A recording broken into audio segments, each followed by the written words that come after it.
آج ایک دفعہ پھر ہندوستان نے اپنی نفرت کشمیری قوم کے بارے میں کھل کے سامنے ایکسپوز کر دی ہے، چاہے ان کے پرائم منسٹر ہوں، چاہے ان کی دہشت گرد آرمی ہو، چاہے ان کی ایجنسیز ہوں، چاہے ان کے سپریم کورٹ کے ججز ہوں۔ آج تک کسی کشمیری کو وہاں پہ انصاف نہیں ملا، بلکہ پھانسی تلے ان کو لٹکایا اور لاشیں تک نہیں ملیں اپنے پیاروں کو۔ اور جب آرٹیکل 370 کو یونیلیٹرلی اللیگلی ایبروگیٹ کیا انہوں نے، اور 35A کو جو ہو ہی نہیں سکتا، انہوں نے اپنی انڈین کانسٹیٹیوشن کو وائلیٹ کیا، جو 1954 کا پریزیڈنشل آرڈر تھا، اگر لیگل لینس سے دیکھیں اس کو بھی ریووک کیا، اور 1950 کے پریزیڈنشل آرڈر پر آ جاتے ہیں، جس کا مطلب ہے کہ یہ پورا اٹانومس ہے۔ مگر کیونکہ یہاں کے جنگل کا قانون چل رہا ہے، اور جتنی بھی یونائٹڈ نیشنز کی قراردادیں ہیں ان سب کو سرپاس کر کے، جنیوا کنونشنز کو سرپاس کر کے، international law, international humanitarian law کو، جتنی بھی بائی لیٹرل ٹریٹیز تھیں ان سب کو ایبروگیٹ کر کے، سرپاس کر کے، یہ اللیگل جو ہے آج RSS کے کورٹس اور BJP کورٹس نے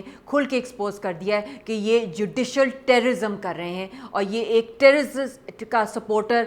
جو ان کا سپریم کورٹ ہے، انہوں نے ہر وہ ایکشن لیا ہے جس کے تھرو وہ اپنی جینوسائڈ کو اور فورتھ جنیوا کنونشنز کی وائلیشن کریں۔ اور باقاعدہ یہ ایک مقابلہ چل رہا ہے مودی اور نیتن یاہو کا اس وقت کہ کون کتنے زیادہ انسانیت کا قتل کرے گا، چاہے وہ پیلسٹینینز ہوں چاہے وہ کشمیری ہوں۔ اور اب تو اس کے الیکشنز آ رہے ہیں، الیکشن سے پہلے ایکسپیکٹڈ تھا اس نے ایک اور سٹنٹ کرنا تھا کشمیریوں کے قتل عام کا۔ میں دنیا سے اپیل کرتی ہوں کہ اور کتنی قربانیاں کشمیری قوم دے گی، کتنی نسل کشی ہوگی، اور پھر دنیا جاگے گی، کتنی زیادہ ان کو سپیس دی جائے گی ان دہشت گردوں کو کہ وہ اپنا جو ان کا نیٹ ورک نہ صرف کشمیر بلکہ انڈیا پوری دنیا کے اندر اب پھیل گیا ہے۔ RSS کی دہشت گردی اور قتل عام ٹارگٹ کلنگز کی جا رہی ہیں کشمیریوں کی، سکھوں کی، آل اوور دا ورلڈ۔ تو the world needs to wake up.